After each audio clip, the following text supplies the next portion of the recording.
Welcome back to another TerranScapes video. Today I wanted to take the opportunity to show you the finished arena that I've been working on. And if you haven't seen the arena before, I've done a couple other videos on some previous pieces that I completed. The arena stands about 5 inches tall and spans about 32 inches across, 33 with the base that I've added. It's based on hardboard, which is 3/16 inches thick, so that gives it pretty good stability.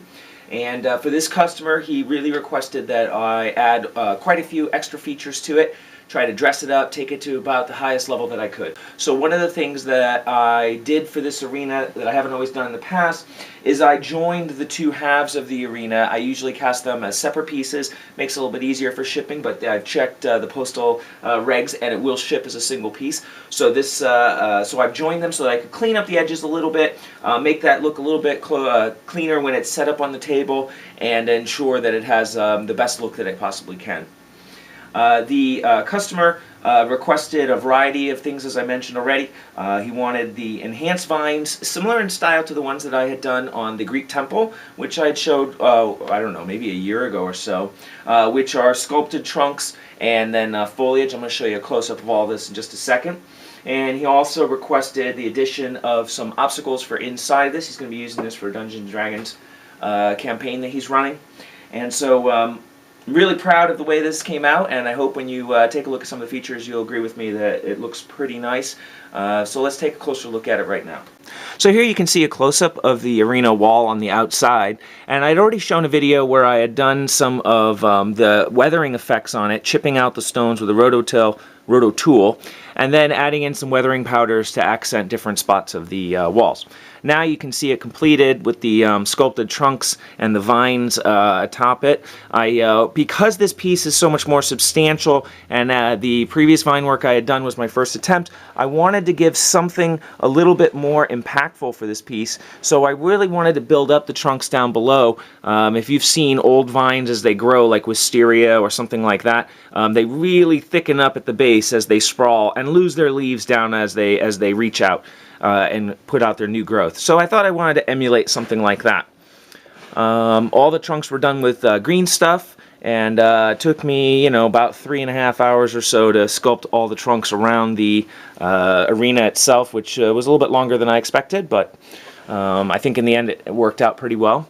And then for the front doors, I gave them a pretty heavy weathering. I put a lot of rust on all of the metal work and ran the rust as though rains have been washing it down the wood over time. And let's see, what else can I show you about the outside? One other thing about the outside is that it's quite a lot to cover with vegetation, so I went a little more sparse than I probably could have, but partly because I think the vines are really the accent piece, and that's where the eye is going to be drawn naturally. But I did pick up a few new products, and I decided to try out a couple of them here. I decided to, let me close up on that a little bit more. So I picked up some new sill floor tufts, and these are their, I think they're summer green long or something like that. And they're quite nice, and so I scattered a few of those around. And I also picked up some of Silfloor's ivy vines, and I accidentally got the wrong scale. Web purchases, click the wrong button. So I ended up with their N scale, which is quite a bit smaller than the, to scale for 28mm models. But it really makes a nice bush, and because it's mounted on fibers, if you haven't seen that product before, you might want to check it out. I can pinch off pieces and arrange them so that they kind of stand up and give a little bit of a different kind of vegetation, and that's one of the things I'm always working towards, is adding variety, because variety is really what gives you the impression of a natural area. And here I took some of those pieces and I laid them down for that ivy just to give a different kind of bush with a little bit of a finer texture, and it kind of emulates a little bit of stem work on the interior, which is a nice contrast to the typical foam foliage that you see on terrain. Taking a look on the inside of the arena, you can see the walkway here.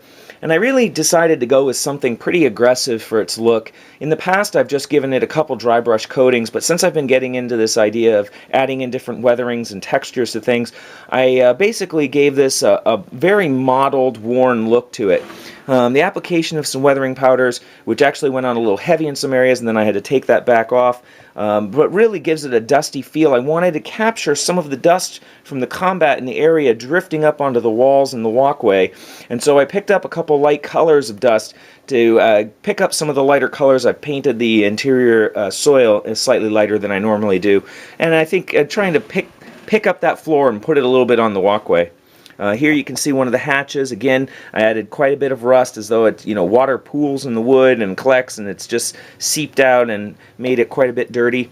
And I'll put up some photos of this. Maybe I can get some photos in this video. But you can see as we go around the walkway that it's got, dark patches, light patches, something to give it a look that it's worn unevenly, different kinds of traffic on it, something to dirty it up a bit and not make it look quite so pristine. In the interior of the arena, the customer requested also that I add in a 1-inch grid with dots. Now, he requested that the dots be of a subtle enough color that it doesn't automatically detract from the overall piece. And originally I wanted to go with something a bit darker than this color, and in the end I realized, as I had done a large, say, square foot area of it, stood back, took a look at it once it dried, it was really hard to see them. So I went back in again and I chose a slightly lighter color, something that's about halfway between the mid-tone of the soil and the highlight color. And I'll show you a handhold close-up of this in a second because I can't get the tripod in the arena. But anyway, I wanted to give you an overall look at how the grid work came out. It does stand out for gaming purposes so that you can see it, but it's not something that contrasts really strongly with the soil, and I hope that that would give that nice balance between playability and attractiveness. And here you can see the overall layout of some of the pylons that I've made, and the original set of these that I had done for another customer were a little bit simpler in design, didn't have some of the crenellations on top, and were actually a bit taller. I shortened these just a bit so that they'd fit a little bit below the height of the walkway around the top of the arena, and it looks like they're sitting in it rather than reaching up out of the sky. Of course, a miniature, let me put a miniature in there for you just to show you. That's a ring wraith from Lord of the Rings. So obviously they're plenty tall enough to obstruct the field of vision or movement for anything, ogre size or even bigger, even a small dragon or something like that. So they're going to still have the same playability, same tactical problems posed for the players, but I think they fit a little bit better to scale in the arena. Let's take a little closer look at a couple of these pieces though. So excuse my shaky hand here as I try to pan around, but I think it's going to look a little more interesting to see them actually in the arena. And these pillars were requested also to be painted to give more of a feel that ties in with the outer wall, or I should say the inner wall of the arena. And so I took a lot of the colors out of the wall and then put them into the pillar so that they'd feel like they're part of the interior rather than stone that was brought in. And I really like the color change, actually. It's some colors that I haven't quite used on stonework before, and I think they came out really well. Gave them a light dusting with some weathering powders, which collected in some of the corners and recesses, just to tie it in again with that feel that there's dust being kicked up from the floor and settling on all the objects around it. One of the other things the customer said was, anything you want to add to it, go for it, Mike. Make it something jazzy. So I decided that maybe we could add in some blood spatters. And I'd read a technique about flicking paint. I think it was from maybe the scale model medic. He was doing this for mud, but flicking paint off a palette, and it really gives a nice splatter effect where you get various size of droplets. They scatter in a direction, and it just looks fantastic. I really was happy with the way they came out. So I took a few of the pieces and I added a couple of those splatters. Oh, that looks a little dark. And I added a couple splatters to them in different spots. Not too much. One of the sayings with adding blood to a diorama or a miniature is a little goes a long way. And that's something that people often really don't realize. So, for the floor, I've just added in a few combat areas where maybe some blood has been spilled, but tried not to go over the top with it so that you get this sense that this arena has been used frequently and relatively recently, but not, that 1,000 men were marched in here and all hacked to pieces. More that an individual was pinned up against the wall, impaled with a spear, throat ripped out, something like that. Gladiators are cleaned up, bring in the next crew. The pillar set comprises of 4 complete pillars, one that I made as a half pillar, one that I made with the idea of being the pillar has fallen and crumbled. I had to kind of figure out a way to put pieces together to make them sit together. These are made with Herstart's molds. This is the ruined fieldstone mold, and you know, by the addition of a couple scattered blocks here or there, but still tie them together so they're interconnected, so that the piece is stable and they're not going to break right off. I think I was able to give something that looks like it's fallen over without really making it something that's dangerous to ship or store or play with. Dangerous for it, of course, not for you, although maybe for the players. Let's see, what else can I talk about for the arena? One of the things that I wanted to also showcase was how the walls came out. I'm going to change the lighting just a little bit here. The walls are painted, again, to match the fieldstone pillars in the center. And then I gave them a dusting with some weathering powders, and it settled into all of the tops of the cracks and crevices of all the stones and gave it a very interesting highlight that really makes those nooks and crannies pop right out of the wall, and also gives it, again, that feel that dust has been settling in here for a long time. Really like how the walls came out on this. It's probably the best set of walls I've done by far for an arena to date. Again, some of the work on the interior.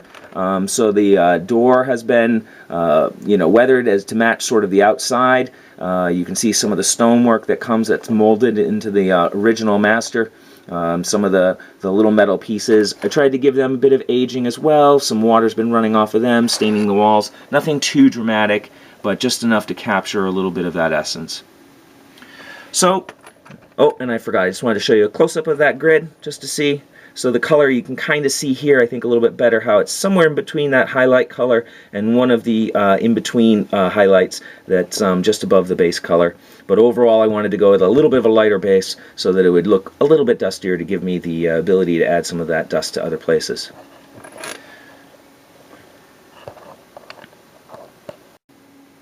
Well, I hope you enjoyed taking a look at the arena. It's been probably one of the most involved projects that I've done for quite a while, involving numerous techniques and new stuff, new ideas, and definitely learned a lot from it, and I think probably is one of the showcase pieces I've done to date. If you ever want to see any pictures, close-ups, any photos that aren't included in any of the videos that I show, you can always go to TerranScapes.com, and I have a picture gallery there for all the custom work. Of course, all the products that I produce have exploded pictures of them so that you can see them, you know, with macros and up close with some color correction so you can see true colors with them.